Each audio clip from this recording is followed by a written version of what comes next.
सभी को नमस्कार। मैं इंदिरा सैनी आज की हिंदी की कक्षा में आप सभी का स्वागत करती हूँ। आज हम स्नातक प्रथम वर्ष के लिए भक्ति काव्य के अंतर्गत जायसी द्वारा रचित पद्मावत के मानसरोदक खंड को पढ़ेंगे। मानसरोदक खंड के बारे में पूर्व की कक्षा में भी हमने पढ़ा था। उसके आगे का अंश हम आज की कक्षा में पढ़ेंगे। मिलही रहसी सब चढ़ही हिंडोरी, झूली लेही सुख बारी भूरी। झूली लेहू नेहर जब ताही, फिरी नहीं झूलन देही साही। पुनि सासुर लेई राखई कहाँ, नेहर चाह न पाऊब जहाँ। कित यह धूप कहाँ यह छाहा, रहबन सखी बिनु मंदिर माहा। गुण पूछही ओ लाई दोखू, कौन उतर पाऊब तह मोखू। सासू ननद के भोहे सिकोरे, रहब संकोची दुवो कर जोरे। कित यह रहसी जो आऊब करना, ससुरेई अंत जन्म भरना। आपू भरना कित नेहर पुनि आऊब, कित ससुरे यह खेल। आपू आपू कहें होई परब पंखी जस डोल। प्रस्तुत जो पद है इसमें पूर्व की कक्षा में हमारी चर्चा चल रही थी कि पद्मावती और उसकी सहेलियां जो है पूर्णिमा के दिन खेलती हुई स्नान करने के लिए मानसरोवर गई हैं। वहाँ वो ससुराल और पीहर दोनों में अंतर एक सखी द्वारा बताया जा रहा है। उसी का जो अंश है, आगे का अंश इस पद में बताया गया है। पद्मावती से उसकी सखी ने पीहर से प्राप्त स्वतंत्रता और ससुराल के बंधनों के बारे में बताया। फिर वे हिंडोरे पर झूलने का सुख प्राप्त करने लगी और ससुराल के बंधनों के बारे में चर्चा कर रही हैं पद्मावती से।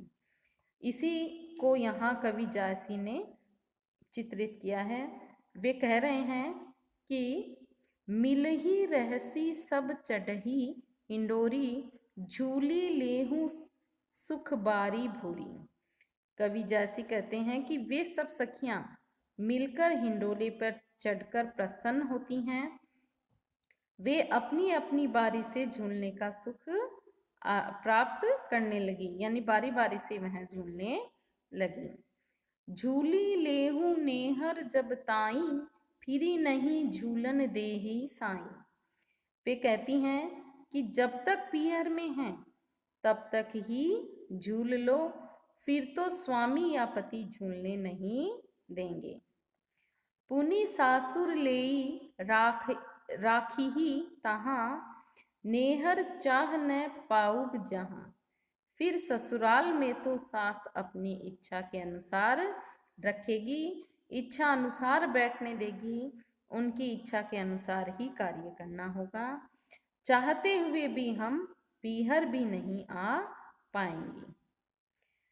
कित यह धूप कहाँ यह छाहा, रहब सखी बिनु मंदिर माहा। तब कहाँ तो यह धूप रह जाएगी और कहाँ यह छाया, अर्थात इस धूप और छाया का सुख हमें वहाँ प्राप्त नहीं होगा। तब तो यह सुख छूट ही जाएगा। तब ससुराल में तो महल में सखियों के बिना ही रहना पड़ेगा, यानी सखियों के साथ जो खेलने का सुख है वो ससुराल में ही है। फिर सखियां बिछड़ जाएंगी, सब अपने अपने ससुराल में अपने अपने घर रहेंगी। गुण पूछई ओ लाही दोखू, कौन उत्तर पाऊब तह मोखू। तब ससुराल में हमारी स्थिति ऐसी होगी कि हम घर के अंदर ही रहेंगी और गुण की बात करने पर भी हमें दोष ही दिया जाएगा, यानी हमारी कमियों को ज़्यादा देखा जाएगा।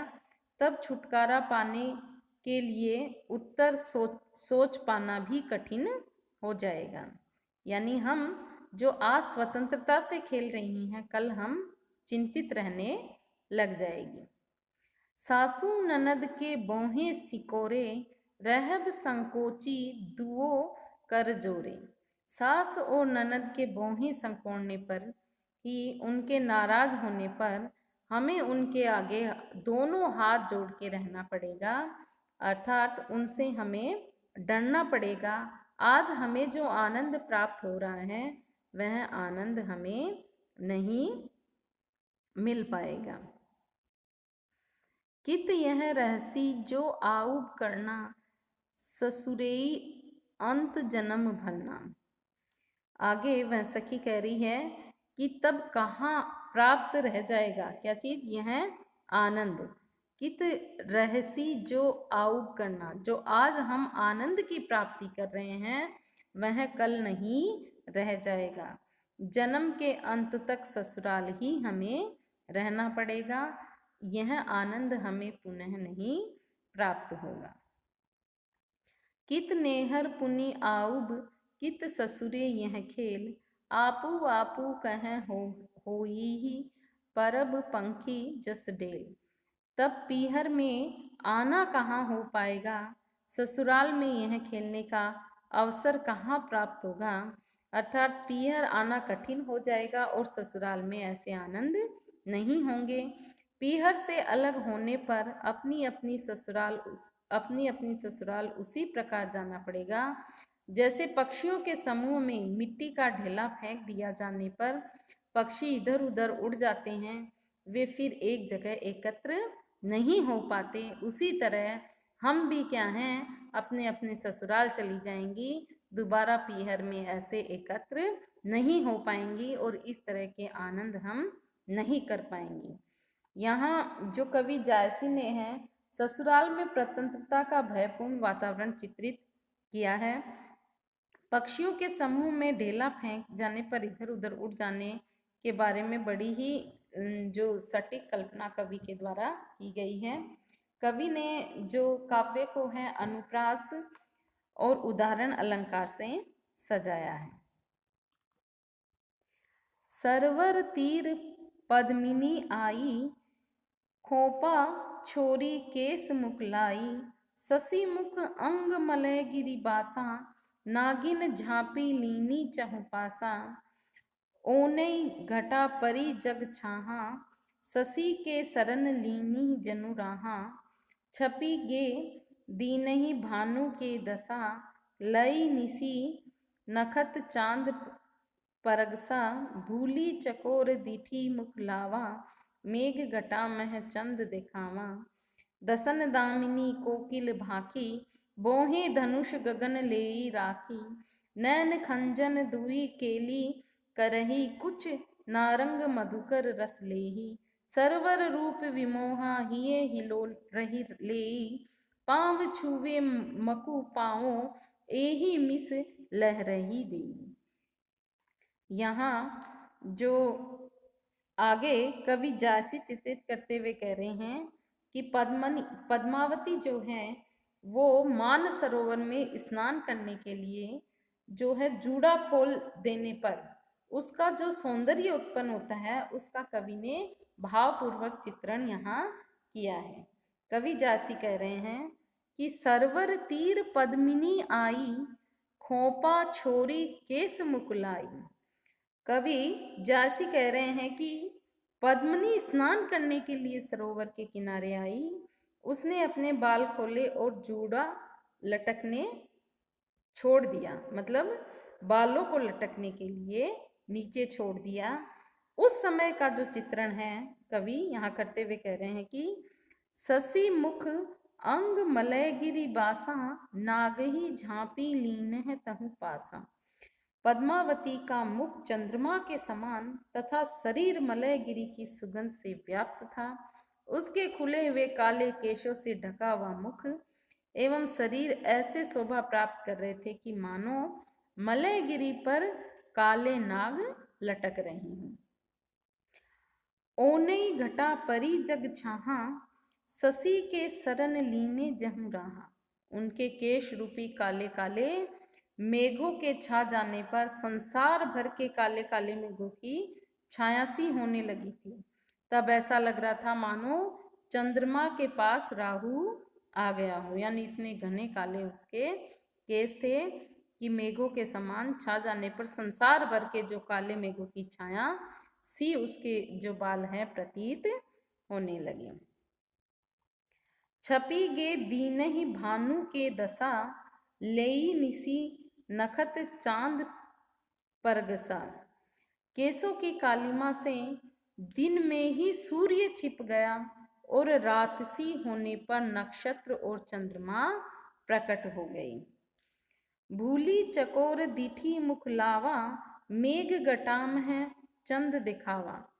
चकोर पक्षी भी वास्तविकता को न जानकर पद्मनी के मुख की ओर देखने लगा। पद्मनी का चेहरा उसे ऐसे लगा जैसे बादलों की घटा के बीच चंद्रमा दिखाई देता हो, इसलिए चकोर उसकी ओर देखने लगा। दसन दामिनी कोकिल भाखी, बोहे धनुष गगन लेई राखी। पद्मनी के चमकते हुए सफेद दांत बिजली जैसे प्रतीत होने लगे। उसकी आवाज जो है कोयल सी प्रतीत हुई। बोहें ऐसे लग रही थी जैसे आकाश में धनुष रखा हुआ हो। नैन खंजन दुई केली करेही, कुछ नारंग मधुकर रस लेही। दोनों नेत्र ऐसे लगे जैसे दो खंजन पक्षी कीड़ा कर रहे हों। पद्मनी के स्तन नारंगी जैसे जिनका भौरे रस ले रहे हो ऐसे लग रहे थे। सरवर रूप विमोहा हिये हिलोल लेई। सरोवर पद्मनी का रूप देखकर पद्मनी पर मोहित सा हो गया और उसकी लहरें ऐसे लगी जैसे उसके हृदय में खुशी की लहरें उठी हों। पांव छुवे मकु पाँवों एही मिस लहरही देई।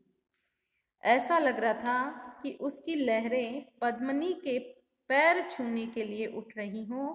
पद्मिनी के पैरों का स्पर्श करने में शायद वह सफल हो जाए। कौन?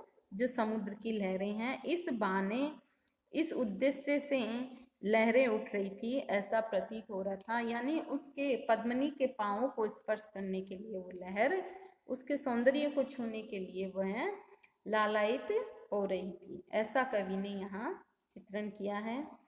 यहाँ कवि ने जो पद्मिनी के रूप सौंदर्य, उसके लंबे घने काले बाल कैसे लगे, इसका जो चित्रण किया गया है, कवि द्वारा जो यहाँ चित्रण किया गया है वह अतिशोक्ति अलंकार